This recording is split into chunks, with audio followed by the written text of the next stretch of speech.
السلام علیکم ورحمۃ اللہ وبرکاتہ۔ امید ہے کہ آپ سب ٹھیک ٹھاک ہوں گے۔ پھر سے آپ کی خدمت میں انٹر کے پریویس آبجیکٹیو کوشچن لے کر حاضر ہوا ہوں، تو آپ اخیر تک ویڈیو میں بنے رہیں اور اس سے پورا فائدہ اٹھائیں۔ تو چلیے ویڈیو شروع کرتے ہیں۔ سیکشن اے، درجہ ذیل معروضی سوالات میں سے 50 کا صحیح جواب منتخب کریں، یعنی 50 کا صحیح جواب چنیں۔ 50 سے زیادہ جواب دینے پر شروع کے ہی 50 سوالات جانچ کیے جائیں گے۔ نمبر 1، فرحت اللہ بیگ نذیر احمد کے گھر کیوں آتے تھے؟ پڑھنے کے لیے، پڑھانے کے لیے، علمی گفتگو کے لیے، تفریح کے لیے۔ تو فرحت اللہ بیگ نذیر احمد کے گھر پڑھنے کے لیے آتے تھے۔ خواجہ حسن نظامی کی والدہ کا کیا نام ہے؟ والدہ مطلب امی۔ نسبتی بیگم، حرمتی بیگم، چہیتی بیگم۔ تو کیا ہے ان کا نام؟ چہیتی بیگم ہے، یہ سی۔ سید سلیمان ندوی کا پہلا مضمون کس اخبار میں شائع ہوا تھا؟ الہلال، الپنج، البلاغ، البدر۔ تو سید سلیمان ندوی کا پہلا مضمون الپنج میں شائع ہوا تھا، یعنی چھپا تھا۔ شائع ہونا، چھپنا، بی۔ انشائیہ کس چیز کی پیداوار ہے؟ موافق حالات، علم کی گہرائی، شگفتہ موڈ، ناخوشگوار حالات۔ تو انشائیہ شگفتہ موڈ کی پیداوار ہے، سی۔ ہجرت کس کا انشائیہ ہے؟ مجتبیٰ حسین، انجم مانپوری، احمد جمال پاشا، وزیر آغا۔ تو ہجرت یہ احمد جمال پاشا کا ہے۔ فورٹ ولیم کالج کہاں قائم کیا گیا تھا؟ کولکتہ، دہلی، حیدرآباد، رامپور۔ تو کولکتہ میں قائم کیا گیا تھا۔ توبہ ٹیک سنگھ کا تعلق کس صنف سے ہے؟ خود نوشت، ڈرامہ، افسانہ، مکتوب نگاری۔ تو توبہ ٹیک سنگھ کا تعلق افسانے سے ہے۔ پرامس کس کا افسانہ ہے؟ یہ سوال پچھلی ویڈیو میں بھی میں نے بتلایا تھا، یہ اس میں بھی آیا ہوا ہے۔ پرامس چیلانی بانو کا ہے۔ شفیع جاوید کس صنف سے وابستہ ہیں؟ تو شفیع جاوید یہ ایک افسانہ نگار تھے۔ ابراہیم سقا کس افسانوی مجموعے سے ماخوذ ہے؟ شکستہ بتوں کے درمیان، ننگی دوپہر کا سپاہی۔ تو ابراہیم سقا یہ شکستہ بتوں کے درمیان سے ماخوذ ہے، یعنی ماخوذ مطلب لیا گیا ہے، اخذ کیا گیا ہے۔ مولانا آزاد کے والد کا کیا نام تھا؟ مولانا خیر الدین، مولانا بدر الدین، مولانا فخر الدین۔ تو مولانا آزاد کے والد کا نام مولانا خیر الدین تھا۔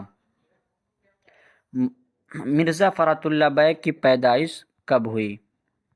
1881، 1885، 1886، 1887۔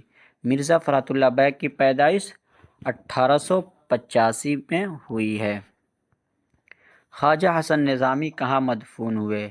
مہرولی، بستی حضرت نظام الدین، قرول باغ، لاجپت نگر۔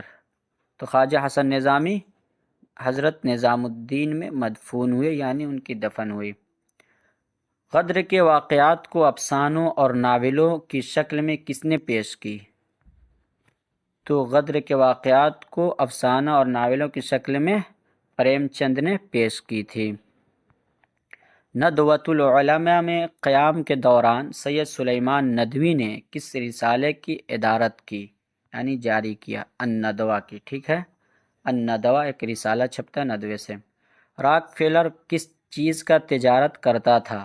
مٹی کا تیل، پھل، سبزی، سرسوں کا تیل۔ تو راک فیلر یہ مٹی کا تیل کا تجارت کرتا تھا۔ سید سلیمان ندوی کا تعلق کس صوبہ سے ہے؟ بہار، یوپی، جھارکھنڈ، مغربی بنگال۔ تو سید سلیمان ندوی کا تعلق بہار سے ہے۔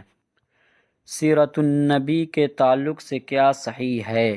اس کے مصنف شبلی نعمانی ہیں، اس کے مصنف سید سلیمان ندوی ہیں، اس کے مصنف شبلی نعمانی اور سید سلیمان ندوی دونوں ہیں۔ تو اس کے مصنف کون ہیں؟ شبلی نعمانی اور سید سلیمان ندوی دونوں ہیں، کیونکہ شبلی نعمانی رحمۃ اللہ علیہ نے سیرت النبی کی ایک جلد لکھی تھی کہ ان کا انتقال ہو گیا، اور بقیہ کام اس پر یہ سید سلیمان ندوی نے کیا تھا، جو ابھی 7 جلدوں میں ہے۔ وزیر آغا کا تعلق کس صنف سے ہے؟ انشائیہ، افسانہ، ناول، خاکہ۔ تو وزیر آغا ایک نقاد بھی تھے، شاعر بھی تھے، انشائیہ نگار بھی تھے، تو ان کا تعلق انشائیہ نگار سے ہے۔ سیوان سے احمد جمال پاشا کا کیا رشتہ تھا؟ سسرال، ننیحال، دادیحال، تجارت۔ تو سیوان سے احمد جمال پاشا کا سسرال کا رشتہ تھا۔ باغ و بہار کیا ہے؟ داستان، ناول، افسانہ، تنقید۔ تو باغ و بہار یہ ایک داستان ہے۔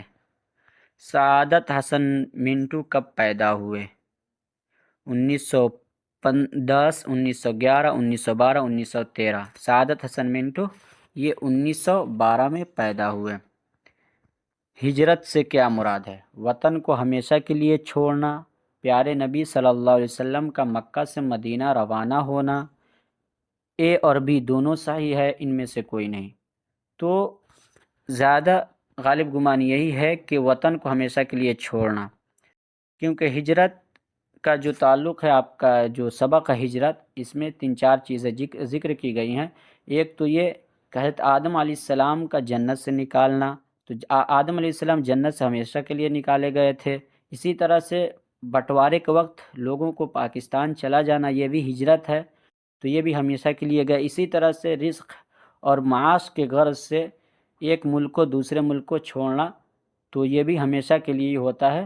تو وطن کو ہمیشہ کے لیے چھوڑنا زیادہ صحیح ہے، کیونکہ ہمارے نبی کا مکہ سے مدینہ روانہ ہونا تو آپ کے ہجرت کے سبق میں یہ ذکر نہیں کیا گیا ہے۔